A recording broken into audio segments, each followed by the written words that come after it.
Les lévriers espagnols, dits galgos, font partie avec 12 autres races de la famille des lévriers. Des chercheurs pensent que c'est l'une des premières races de chiens domestiqués.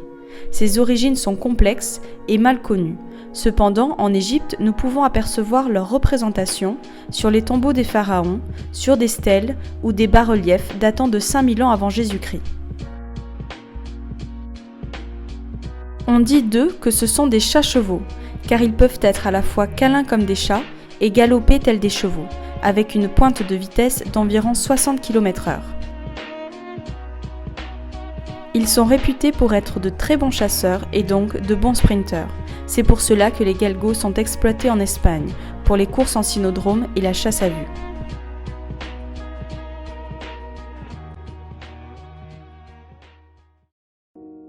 Malheureusement, dans la tradition des chasseurs espagnols, quand le chien ne remplit plus sa mission, sa punition sera d'agoniser jusqu'à ce que mort s'ensuive.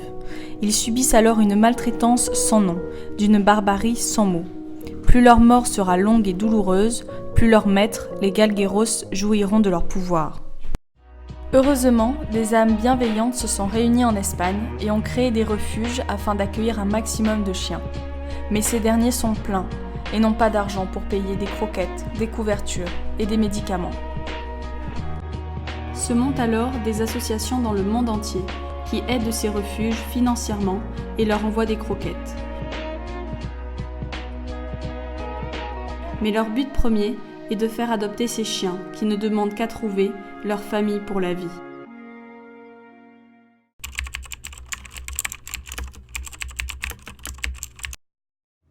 La marche du 1er février 2020 est coordonnée avec plusieurs villes espagnoles, mais aussi avec l'Italie, les Pays-Bas et l'Allemagne. C'est la première fois qu'une marche contre la chasse et contre le martyre des galgos est organisée à Toulouse. Nous marcherons aussi pour tous les animaux qui sont exploités et maltraités par l'homme. Pourquoi en février ? Car c'est la fin de la chasse en Espagne. C'est donc là où il y a le plus de génocides. Plus de 50 000 chiens sont torturés et tués chaque année en Espagne. Un animal est un être vivant qui est doué d'une grande sensibilité. Il ressent la peur, la douleur et est aussi capable de donner un amour inconditionnel. Ces animaux ont des droits et on se doit de les respecter.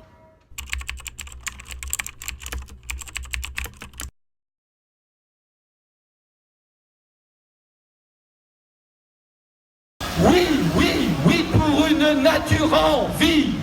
Non, non, non à l'extermination.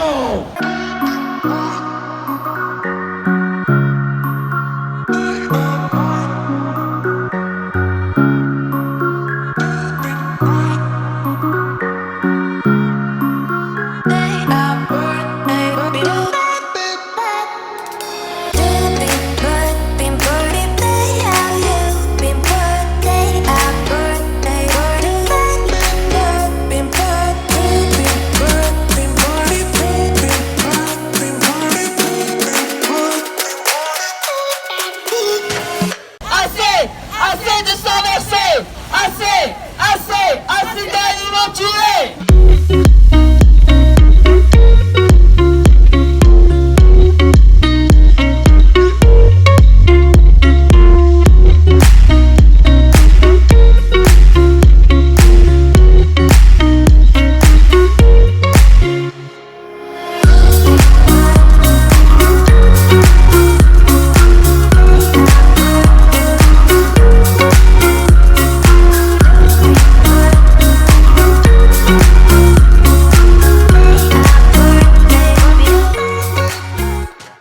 Ensemble, vive la vie, vive la nature et vive un homme réconcilié avec sa planète.